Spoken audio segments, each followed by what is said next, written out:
Capítulo 6. Pressionado a assumir um compromisso.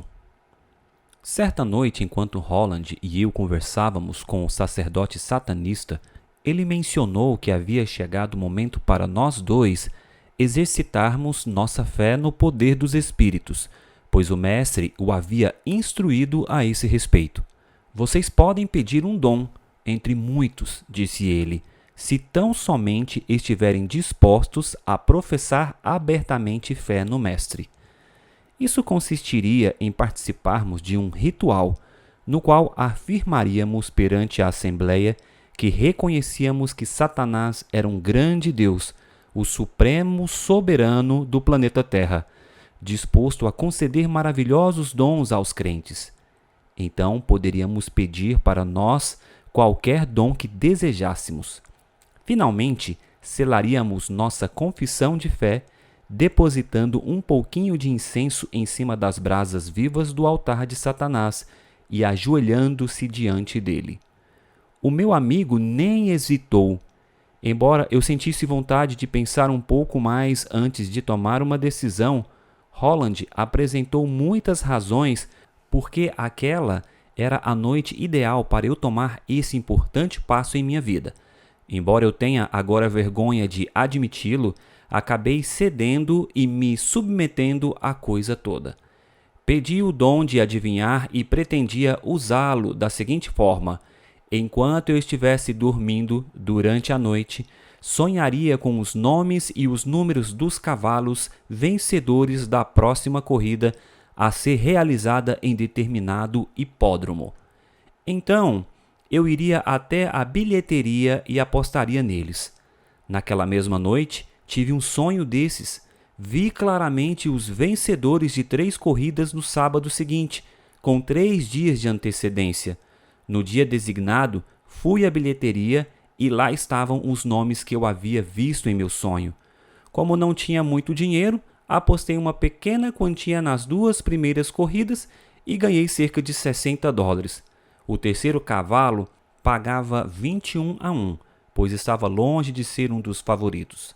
Mas, considerando que os espíritos me haviam informado corretamente até ali, resolvi investir $20. O cavalo chegou em primeiro lugar e eu fui o único a me dirigir à banca de apostas para receber. Peguei os $420, disse muito obrigado e saí. Caminhando confiante, de posse da minha nova sorte, dirigi-me a uma das muitas lojas finas de roupas masculinas da rua Santa Catherine e comprei um excelente terno, feito sob medida no valor de $200. Experiências semelhantes ocorreram nos sábados subsequentes. Não demorou muito e o proprietário das bancas de aposta pediu que o seu gerente me conduzisse ao seu escritório. Ele queria ter uma conversa comigo. Após falarmos por alguns minutos, ele percebeu que eu não entendia muito sobre corridas de cavalos. Estou surpreso, disse ele, com o fato de você saber tão pouco sobre o assunto de corridas de cavalos e mesmo assim conseguir escolher tão bem os vencedores. Você se incomoda de me contar quem lhe fornece as informações? Quando percebeu que comigo não dava para chegar a lugar nenhum, ele disse: sai muito caro ter você frequentando o nosso estabelecimento. Gostaria que se retirasse e não voltasse mais. Se desejar, o endereço de outras bancas de apostas em Montreal, posso até lhe fornecer uma lista. Era gostoso aproveitar a minha súbita prosperidade, mas ela não me fazia realmente feliz. Holland, por outro lado, dizia estar vivendo a melhor fase de sua vida, enquanto os espíritos trabalhavam de maneira fantástica para ele. Certa noite aconteceu que algo realmente me perturbou. Após várias pessoas terem dado seu testemunho sobre o que os espíritos haviam feito por elas, o sacerdote satanista sugeriu que descêssemos à sala de culto para uma sessão de louvor aos deuses. Nós falaremos a língua do céu, disse ele. Isto traz muita felicidade ao nosso mestre e aos conselheiros-chefes. Sua afirmativa me intrigou, mas senti que talvez aquele não era o melhor momento para perguntar como os adoradores de demônios podiam falar a língua do céu.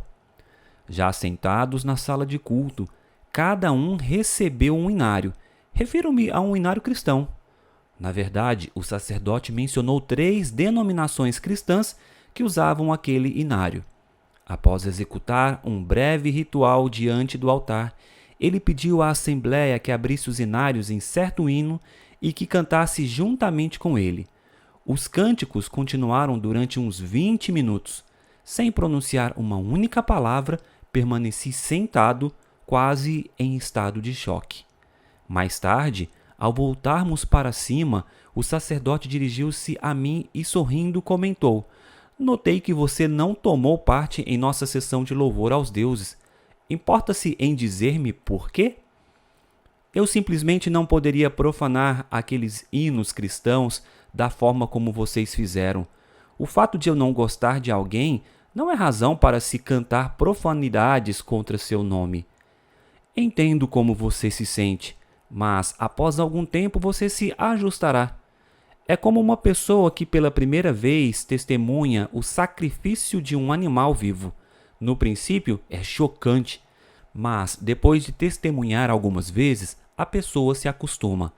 A propósito, estamos contando com você e Roland para juntos celebrarmos nossa grande festa aos deuses, num retiro que temos nas montanhas Laurentianas. Como você sabe, o dia 1º de novembro é uma data muito sagrada para o nosso povo. Falarei mais sobre isso quando nos encontrarmos na próxima semana. Ao voltarmos para casa naquela noite, pedi que George esclarecesse algumas coisas que eu havia observado durante a sessão de louvor. Após haverem cantado por algum tempo, algumas pessoas começaram a usar uma outra língua diferente do francês, mas a melodia continuava a mesma do hino cristão. Ele explicou que os espíritos tomaram o controle da mente deles, levando-os a louvarem a Satanás e seus conselheiros chefes na língua dos espíritos, capacitando assim seres humanos a lhes darem culto em uma forma mais elevada de adoração. Essa cerimônia, ele explicou, tivera um duplo propósito. Em primeiro lugar, só o fato em si de adoradores de demônios cantarem hinos cristãos já ridicularizava o nome de Cristo. Em segundo lugar, quando os espíritos de demônios assumiram o controle da mente de alguns que estavam cantando, levando-os a louvarem a Satanás e seus conselheiros chefes, na língua dos espíritos com a melodia de hinos cristãos, isto se constituíra na mais alta forma de blasfêmia contra o Deus do céu, e isto agradara a Satanás sobremaneira. Várias referências a sacrifícios de animais vivos haviam chamado minha atenção e pedi que George nos falasse a respeito deles. Ele explicou que esses rituais eram oferecidos por eles no dia 1º de novembro, em um determinado lugar nas montanhas Laurentianas, mas ele preferia que o sacerdote nos explicasse essas coisas. As circunstâncias, porém, acabaram impedindo que eu obtivesse informação. Naquela ocasião, eu desconhecia que os anjos caídos eram sabedores de que Deus estava trabalhando para trazer-me em breve ao lugar em que eu teria a oportunidade de ouvir a respeito do seu grande amor para com os indignos seres humanos, de seu plano de redenção e de sua justiça no trato com a raça humana. Os espíritos decidiram, então, pressionar-me rapidamente para que eu assumisse um profundo compromisso com a adoração aos demônios. Eles queriam que eu ultrapassasse o ponto sem retorno, como explicarei logo adiante. Ao entrar em nosso local de culto numa quarta-feira à noite, eu jamais poderia imaginar que o fazia pela última vez. Ao cumprimentar aqueles amáveis indivíduos que haviam feito tudo para que nós nos sentíssemos parte de seu grupo, com o fim de agradar os espíritos, ter-me-ia sido impossível imaginar que apenas 10 dias depois as mesmas pessoas seriam inimigos maldosos, planejando a minha destruição e dispondo-se a gastar uma enorme quantia de dinheiro para colocar um prêmio pela minha vida.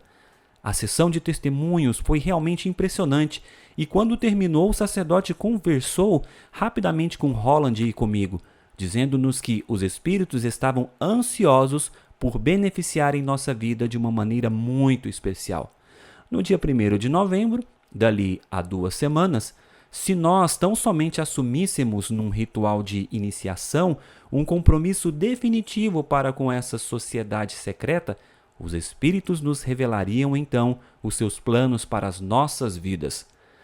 Quando perguntei ao sacerdote por que tínhamos que passar pelo ritual de iniciação antes de conhecermos os planos deles para conosco, ele respondeu que era uma questão de exercer fé nos espíritos. Sem fé, era impossível agradar ao Mestre. Agradá-lo, porém, resultaria em muitos benefícios para nós. Senhores, venham comigo, por favor. Quero mostrar-lhes como um mestre recompensa as pessoas. Nós o acompanhamos a uma sala de onde eu ouvia sair mais cedo naquela noite, ao passar diante da porta fechada, o fantástico ruído de máquinas de escrever. Ele bateu à porta e alguém respondeu: "Entrem, por favor." Ao entrarmos, encontramos um homem preenchendo vários envelopes comerciais com muitas folhas tamanho ofício datilografadas. "Julian, você já conhece estes homens", disse o sacerdote, "mas duvido que eles saibam qual é sua ocupação, ou como os espíritos melhoraram sua vida depois que você começou a fazer o bem aos outros. Foi por isso que eu os trouxe aqui, para que pudessem ouvir você mesmo contar a sua experiência com os espíritos, depois de ter sido iniciado em nossa sociedade." O homem nos contou que, como um jovem advogado, ele pensava estar destinado a passar a vida pesquisando materiais de referência ou casos de julgamentos dirigidos por uma grande firma de advocacia. Mas a boa sorte lhe veio quando, pela orientação dos espíritos, ele conheceu a adoração aos demônios. Sua vida mudou da noite para o dia. Após a sua iniciação, os espíritos informaram que tinham uma tarefa especial para ele. Ele ajudaria as pessoas que haviam cometido crimes contra a sociedade, mas que não estavam recebendo a assistência legal tão necessária para evitar a cadeia. Os espíritos queriam que ele iniciasse o seu próprio negócio imediatamente.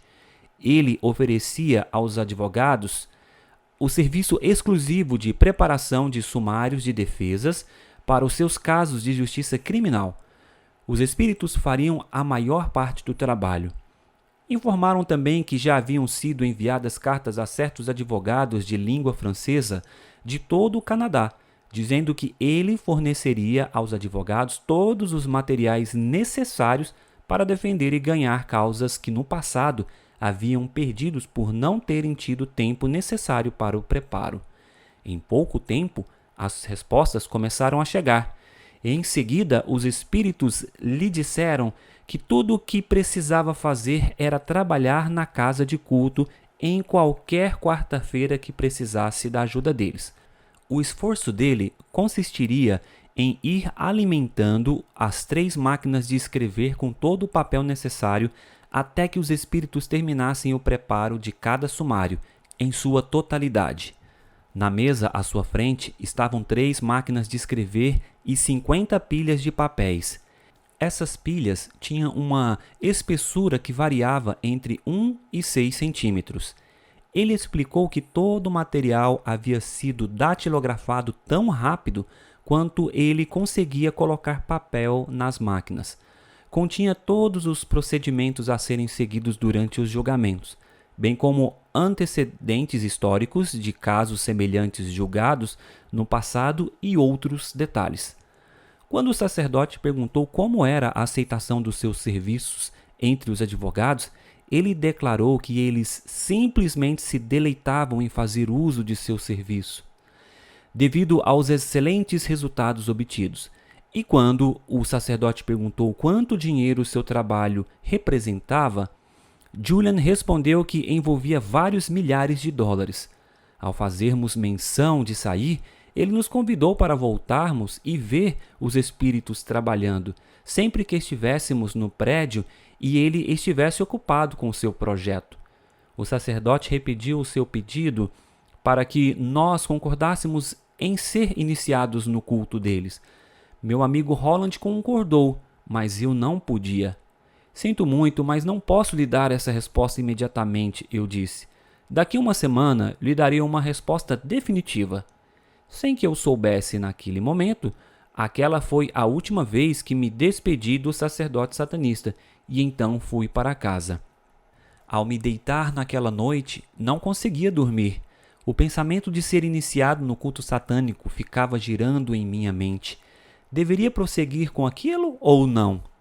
As experiências dos poucos meses anteriores desfilavam diante de mim e enchiam minha mente com muitas perguntas sem respostas, relacionadas com as forças do bem e do mal.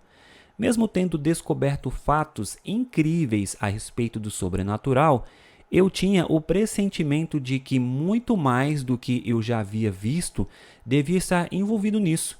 Percebi que não se podia confiar em tudo que os espíritos de demônios haviam declarado a respeito das injustiças de Deus em seu trato para com eles. Onde seria possível encontrar a verdade? Certamente não nas igrejas cristãs, pensei. Ou eu já teria ouvido algo a respeito. Em minha perplexidade, senti que, de alguma forma, eu precisava de ajuda para tomar uma decisão inteligente e uma sensação quase esmagadora da incapacidade fez-me exclamar em alta voz: se há um Deus no céu que se importa comigo, me ajude. Pouco depois de falar essas palavras, virei-me para um lado e peguei no sono. A próxima coisa de que me lembro é que o despertador tocou. Naquela quinta-feira de manhã, fui trabalhar envolto em meus pensamentos. Pouco depois de ter encontrado Holland e ter começado a frequentar as sessões espíritas, comecei um novo emprego, para o qual havia feito minha inscrição algum tempo antes. Isso quer dizer que tive de aprender um ofício, o de bordador, em uma firma especializada nesse tipo de serviço, as indústrias de roupas de Montreal. Enquanto trabalhava na minha máquina de bordar, eu não conseguia parar de pensar a respeito da decisão que teria que tomar dentro de uma semana. Sexta-feira, ao meio-dia, eu já havia chegado a uma conclusão. Eu não tinha outra opção senão ir adiante com a iniciação.